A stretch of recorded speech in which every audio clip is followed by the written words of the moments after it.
Ok, le Rav explique ici qu'on a 4 Kriyat Shema par jour. Dans l'ordre d'importance, le plus important est celui qu'on dit à Shachrit, juste avant l'Amida, le Kriyat Shema de Yotzer. Le deuxième en importance, bien qu'il n'ait que des Rabbanan, et que le premier est de Horaïta et le troisième aussi est de Horaïta, comme on va voir tout de suite, le deuxième n'est que des Rabbanan, mais le plus important que le troisième, c'est le Kriyat Shema des Korbanot du matin. Le matin, on doit dire Shema Israël, Hashem Elokeinu Hashem Echad, Baruch Shem Kavod Malchuto Olam Vaed. On dit cela dans les Korbanot avant Hodou. Ce Kriyat Shema est plus important que le troisième, qui est celui de Harvit, bien que celui de Harvit soit de Horaïta. Et celui du matin de Shachrit, il est que des Rabbanan. Le quatrième, le moins important, est le Kriyat Shema Shalamita, celui qu'on fait donc avant le minuit juif, dont on va parler tout de suite. Ça veut dire quoi le plus important hein? Alors, il va expliquer comme ça. Il explique que, étant donné que le Kriyat Shema du matin a lieu le matin, et le matin, la journée, le matin spécialement, toute la journée, il y a moins de dinim que la nuit. Il y a moins de forces rigoureuses. La nuit, c'est le moment de pouvoir des forces rigoureuses, des forces des dinim qu'on appelle cela. Le jour, c'est chesed, et spécialement le matin. Donc le Kriyat Shema qu'on fait le matin, il a une faculté d'amener une lumière très très grande, d'un endroit très très haut dans le monde spirituel. À un point tel que, aujourd'hui, vu la petitesse de nos âmes, nous ne sommes pas capables de donner cette lumière d'un coup. C'est pour cela qu'on doit le faire en 2 fois. On fera d'abord une partie dans le Kriyat Shema des Korbanot, et ensuite on amènera tout le reste qui est beaucoup plus haut quand on fera le Kriyat Shema avant la Hamida. La lumière qu'on va amener, elle va rester toute la journée avec nous. Elle va s'atténuer lentement, mais elle reste jusqu'au coucher du soleil. Et c'est pour cela que on n'a pas besoin de refaire un Kriyat Shema à Mincha. Il n'y a pas de missa de Shema Israël à Mincha. Dès que la nuit est tombée, il faut redire Kriyat Shema pour amener de nouveau d'autres lumières, parce qu'on ne va pas rester sans lumière. D'accord ? Là, on fera Kriyat Shema de Harvit. D'après la halakha, le Kriyat Shema de Harvit doit se dire immédiatement quand la nuit est tombée. Il ne faut pas attendre, comme nous on fait ici, on attend plus longtemps, etc. Bien qu'on fera Harvit plus tard, c'est bien de faire Kriyat Shema dès le tombée de la nuit. C'est le Khatri là. On fait dès que la nuit est tombée, on fait Kriyat Shema. Après on le refait pendant Harvit, on peut même ne pas le refaire pendant Harvit. C'est mieux le refaire, mais on peut ne pas le refaire pendant Harvit. Et cette lumière va rester beaucoup moins. Pourquoi ? Vu que la nuit, il y a l'obscurité, même l'obscurité physique, l'obscurité qui est spirituelle aussi, la lumière va rester moins de temps, et elle reste jusqu'à minuit. C'est pour cela qu'il y aura le mitzvah de redire un Kriyat Shema avant minuit, pour amener une lumière qui va rester jusqu'au petit matin. Et ça, c'est le Kriyat Shema Shalamita. Jusqu'au petit matin, jusqu'au moment où le jour va se lever. C'est pour ça qu'à ce moment-là, dès que le soleil se lève, juste avant, 6 ou 7 minutes avant, il est bien de faire Kriyat Shema du matin, celui qu'on appelle en Vatikin. Vatikin signifie prier au net, ça veut dire faire Kriyat Shema, c'est ça la mitzvah. Si possible, c'est une très grande mitzvah, de prier Kriyat Shema, de faire Kriyat Shema 6 à 7 minutes avant le lever du soleil. Là, là, on peut les khatril a priori le faire, c'est Kriyat Shema les 3 premières heures du jour. Néanmoins, comme je dis, il y a une grande mitzvah, c'est une mesure de piété, de le dire en Vatikin avec le net. Le Rambam, il ne dit pas comme ça. Ce que je viens de vous dire maintenant, c'est la halakha, c'est comme ça que tranche le Shulchan Aruch. D'après le Rambam, il faut absolument faire Kriyat Shema au net, et après, c'est déjà un diavad. On a raté la mitzvah. Mais Bediavad, on te laisse encore récupérer un petit quelque chose jusqu'à 3 heures, les 3 premières heures de la journée. La halakha n'est pas tranchée ainsi. C'est peu quand Mashiach reviendra, le Rabbi Snabachou l'avait dit que la halakha sera tranchée comme le Rambam. Là, c'est fini, plus de grâce matinée, tout le monde priera au net, on fera Kriyat Shema. Si la halakha est comme le Rambam. D'accord ? C'est l'ordre maintenant des 4 Kriyat Shema que nous avons. C'est pour cela que, comme je l'ai dit hier, je répète ici, le Kriyat Shema Shalamita, il est impératif de le dire avant minuit. Ceux qui le disent après minuit le diront que en tant que verset de Torah qu'on dit avant d'aller dormir. C'est bien quand on va s'endormir de s'endormir avec des paroles de Torah. Donc on dit Shema Israël. Mais le vrai tikkun d'amener les lumières qui vont être avec nous depuis minuit jusqu'au petit matin ne se fait que si on a dit Kriyat Shema avant minuit. Si on veut dormir après minuit. Si on va dormir après minuit, idem. Dès que tu vois, aujourd'hui, minuit juste environ, c'est minuit moins 9, d'accord, 11h51. Donc il faut un peu avant faire Kriyat Shema. Et si on peut dormir tard, genre. Par exemple, on va dire en été, mais le juif il est environ vers 11h20, 11h25. Et tu as un mariage. Tu n'es pas retourné en pyjama, tu as un mariage. Il est 11h20, d'accord, il est 11h15. 11h15, tu vas au mariage, tu te mets de côté, tu fais Shema Israël. Voilà, tu fais au moins Kriyat Shema, tu fais Baruch Hamapil et Kriyat Shema au moins jusqu'à Ovish Arecha. Ça c'est l'essentiel. Hamapil et Kriyat Shema jusqu'à Ovish Arecha, le premier couplet, le premier paragraphe de Kriyat Shema. Ça c'est pour amener ces lumières-là jusqu'au petit matin. Oui. Le Kriyat Shema des Korbanot, il faut lire que les... Le Kriyat Shema des Korbanot, il faut dire Shema Israël et Baruch Shem. Une marloquette entre Avad Yosef et le Ben Ishraï, il faut dire avec Tfilin oui ou non. Le Kriyat Shema de Yotzer, il faut lire avec Tfilin. Parce que quand on le lit, on dit Vayul ot al yatra ou tofot belanecha. Ils sont en signe à ton bras et en signaté entre tes yeux. Comment tu peux dire cela alors que tu ne le fais pas? Bien que le Kriyat Shema de Korbanot, on ne dit pas ce verset-là, néanmoins d'après la Kabbalah, comme c'est dit le Ben Ishraï, c'est important d'avoir la filon aussi à ce moment-là. Le Rav Yosef qui tranche moins d'après la Kabbalah dit non, c'est pas obligatoire. Donc même si on peut, c'est-à-dire que tous les Korbanot même sont tefillin. Après, quand on remet les tefillin, de redire un petit, de dire Shema Israël, Baruch Shem, avec les tefillin, comme ça on est rendu quitte aussi d'après le Ben Ishraï et la Kabbalah. À propos des heures pendant lesquelles on peut dire Kriyat Shema, donc comme j'ai dit, l'essentiel, le mieux, c'est de le dire honnête. Sinon, on a les 3 heures. Pendant ces 3 heures, le plus tôt est toujours le mieux. Il y a une mitzvah de dire Kriyat Shema le plus tôt possible. Donc, il va sans dire que si on voit que lorsqu'on arrivera à Kriyat Shema de Yotzer, déjà le temps de Kriyat Shema sera passé, il faut le faire avant. Mais même ça vaut la peine de le faire avant, parce que c'est bien, plus tôt on le fait, mieux c'est. Par exemple, Shabbat, où très souvent, Kriyat Shema est après le temps où on peut le faire, alors c'est essentiel et très important de faire Kriyat Shema avant. Donc on sera le matin, on fera toutes les brachot, et Kodesh Shachar, et Torah, directement, Shema Israël et Korbanot, t'attends 2 minutes, tu fais Kriyat Shema de Yotzer, tout seul. Pourquoi je dis 2 minutes? On n'a pas le droit de dire 2 fois de suite Shema. C'est marqué dans le traité de Migas, celui qui dit Shema, Shema, 2 fois on le fait taire. Pourquoi? Parce que c'est comme si il faisait Shema Israël, c'est quoi Shema Israël? Écoute Israël, l'Éternel est un, comme s'il disait ça, Chas Shalom, à 2 entités. Un jeudi et le deuxième jeudi aussi. Il faudra attendre le temps de dire le premier paragraphe pour répéter 2 fois Shema Israël. Si on a laissé le temps de dire le paragraphe, ça va. On peut le dire, c'est mieux, on peut ne pas le dire aussi et attendre. C'est mieux de le dire. Donc, on fera ces 2 Kriyat Shema si on voit que le temps va passer. Ce temps-là, il y a 2 temps. Il y a un temps d'après le Magan Avraham, un temps d'après le Gra. Oui, le Sfaradim, on va d'après le Magan Avraham, d'autant plus qu'il y a un Safek de Horaïta. Il y a un doute de la Torah, c'est le mitzvah de la Torah. Si on rate, on a raté, c'est très dommage.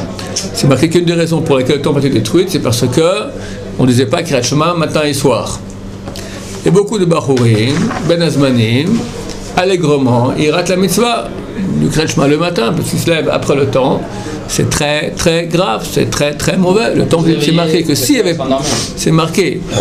y avait, les gens disaient Kriyat Shema le matin et le soir, le temple n'aurait pas été détruit. C'est-à-dire que rien que ça aurait suffi pour que le temple ne soit pas détruit. À quel point c'est important. C'est une des rares mitzvahs que nous avons de la Torah. Donc même si quelqu'un est très fatigué, il se lève dans son lit, allez, même sans tefillin, sans rien, tu dis Shema Israël et tu te rendors. Oui. Donc le schéma du soir, quelqu'un qui ne fait pas le schéma du soir, il rate une mitzvah d'Oraïta. Non, il rate une mitzvah de Rabbanan, d'amener des lumières pour toute la deuxième partie de la nuit. Non, le schéma de Harvit. Ah, tu parles de Harvit, oui. Ouais, bien sûr. Et on dit que le premier est plus gros que le troisième. Ouais, non, le deuxième. Le deuxième qui est des Rabbanan est plus grand que le troisième qui est de Horaïta. Oui, parce que le deuxième, il sert à amener les lumières du jour qui vont durer toute la journée. Donc au niveau de la Kabbalah, les lumières qu'on amène sont beaucoup plus hautes et beaucoup plus grandes. Le soir, vu que c'est l'empire de l'obscurité, on peut amener moins de lumière. Donc la lumière amenée sera moins grande. Et il va durer moins longtemps. C'est d'Oraita. C'est d'Oraita. Le Soudi d'Arbanan, il est là pour servir celui de Oraita. Le Kriyat Shema des Korbanot, il est là pour nous permettre de faire le Kriyat Shema de Oraita du matin, parce qu'on n'a pas la capacité aujourd'hui, vu la petitesse de nos âmes, d'amener toutes les lumières. Alors en fait, c'est une aide pour le premier. Dans la mesure où il est une aide, c'est comme s'il est le premier. Il est important. Quand on fait Kriyat Shema, il faut penser deux choses. Un, quand on fait le matin et le soir, on fait la mitzvah tassée d'Oraita de Kriyat Shema, comme c'est marqué,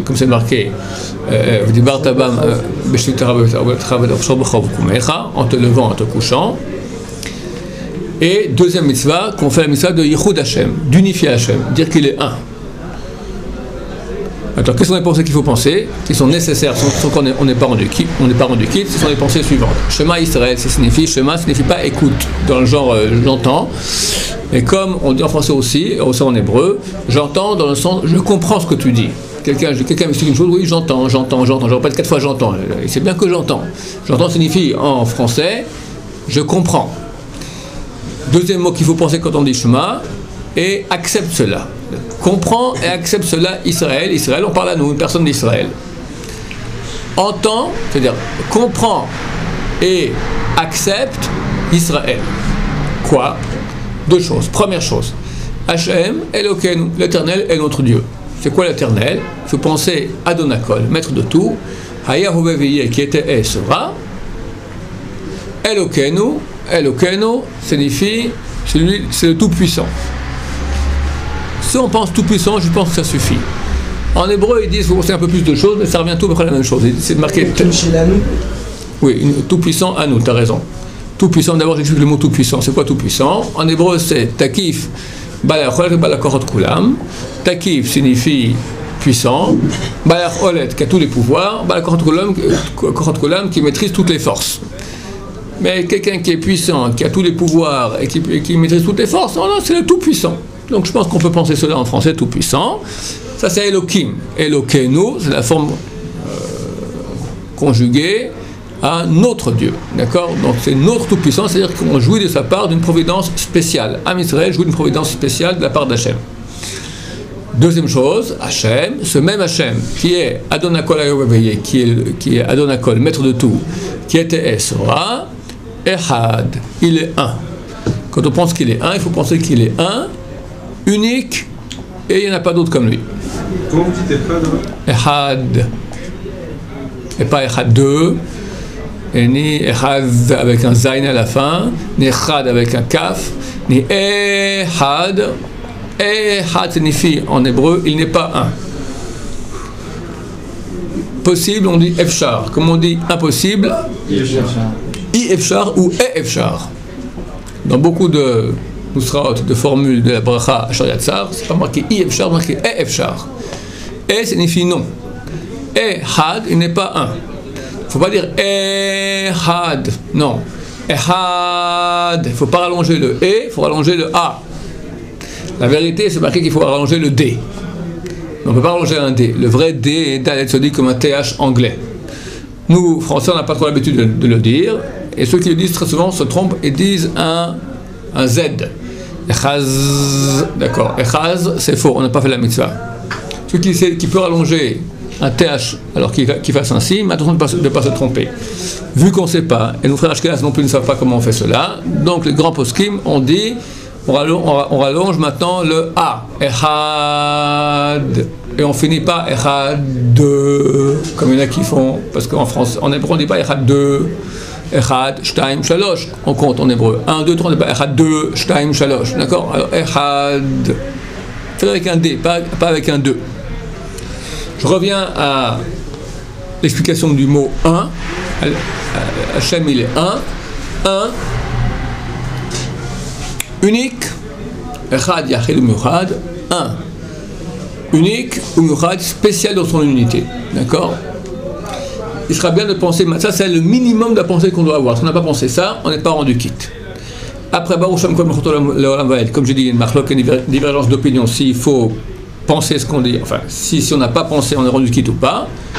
Vu que c'est d'Oraita, alors c'est certain que c'est mieux de répéter. Baruch, Shem, Baruch, faut dire Baruch, virgule. Baruch, c'est béni soit virgule. Après dire d'un coup, Shem, Kvod, Morto Laved. Et non dire Baruch Shem, virgule, Kvod, Morto Laved. Parce que c'est un non-sens.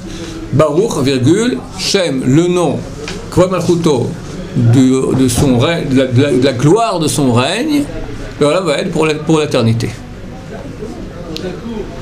C'est à voix basse, ça? À voix basse. Que Yom Kippour à voix haute. C'est quoi voix basse? C'est chuchoter? Chuchoter, il faut s'entendre. L'Echatrila, tout Kriyat Shema, il faut s'entendre le dire, même la partie qu'on chuchote. Bediavad, si on ne s'est pas entendu chuchoter, on est rendu quitte aussi. Mais a priori, il faut s'entendre le dire. Rien qu'à Kippour, on dira Baruch Shem à voix haute. Quand on dira le premier verset, Shema Yisrael Hashem Elokeinu Hashem Echad, on le dira en groupe de deux mots. Shema Yisrael, virgule, Hashem Elokeinu, virgule, Hashem Echad. Ça, c'est le minimum de la pensée qu'il faut avoir. Les pros pourront rajouter les pensées suivantes. Shema Yisrael, rien ne change. Hashem, on avait dit, maître de tout, qui était et sera, c'est bien de penser Shilou Vavaya Adonut. C'est quoi Shilou Vavaya Adonut?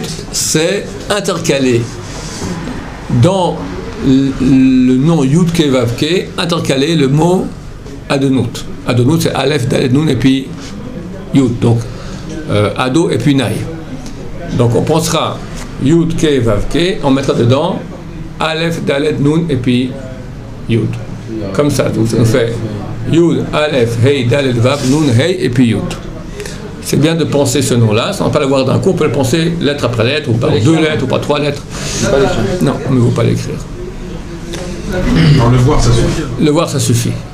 Aussi, une autre imbrication de ces deux mots, on verra Yud Ke Vav Ke, et le dernier Hey sera grand, dans lequel sera marqué le nom Ado et Pinaï, dans le dernier Hey de Yud Ke Vav Ke. Ce nom-là est marqué dans les Sidour. Il suffit de voir dans le Sidour, et c'est marqué. Il faut faire longtemps Hachem, dire Adona. Comme ça, tu continues, après tu y. D'accord, je ne vais pas le dire maintenant devant vous. Tu fais Dona y. On ne peut pas penser après avoir fini. Tu veux penser aussi après, mais c'est bien de commencer en même temps. Tu rallonges comme ça, il faut avoir l'habitude, ça peut aller assez vite, d'accord. Tu dis Dona, tu penses à Dona Kohen Oveye, ta ta ta ta ta ta ta ta ta ta, voilà. Elokeinu, takif balakochat kulam. Dona, Dona Kohen Oveye, ta ta ta ta ta ta ta ta. Echad. Alors Echad, qu'est-ce qu'on pense? Un, unique, et il n'y a pas comme lui. Il est bien aussi de rajouter les mots, de penser les choses suivantes aussi. Que le mot Echad est constitué de trois lettres. Aleph, Chet et Daled. Aleph, quand on pense Aleph, c'est un, on pensera qu'il est un, unique, et il n'y a pas comme lui. Chet, ça vaut 8. 8, qu'il est dans les 7 cieux et sur terre. Daled, ça vaut 4, les 4 coins cardinaux. À ce moment-là, il faudra penser aussi que on meurt, on est prêt à mourir à Kiddush Hashem, en mourant par les 4 morts différentes des peines capitales de Bedin, qui sont Sekila, lapidation, Serefa, brûlé, Hereg, tué par l'épée ou par une blessure, Henek, strangulation. Et on pensera aussi, à ce moment-là qu'on dit Echad, de nouveau à l'intercalation des deux noms, Yud Ke Vav Ke et Adnout, comme ça, en égalité. Tout ça, on doit le penser en même temps qu'on le dit. Si possible. On peut le dire et le penser, et après on continue. Voilà, on peut le dire et le penser, après continuer. Mais ça va pas entre Echad et Moira et Kiddush. Étant donné qu'Hachem il est un, nous sommes complètement annulés par rapport à lui. Et c'est une histoire d'amour aussi, comme on dit juste avant dans le Kriyat Shema des Korbanot. Mechadim Shimcha B'chol Yom Tamid. Ils unifient ton nom tous les jours, Pamaim 2 fois, Be'ahava avec amour. Be'ahava, ou dans la Kedusha de Keter aussi, dans le Moussaf de Shabbat, on voit Pamaim Be'ahava avec amour. Avec amour, on est tellement amoureux d'Hachem que hop, on veut se coller à lui et on meurt à Kiddush Hashem. Baruch Adonai, Amen, Amen.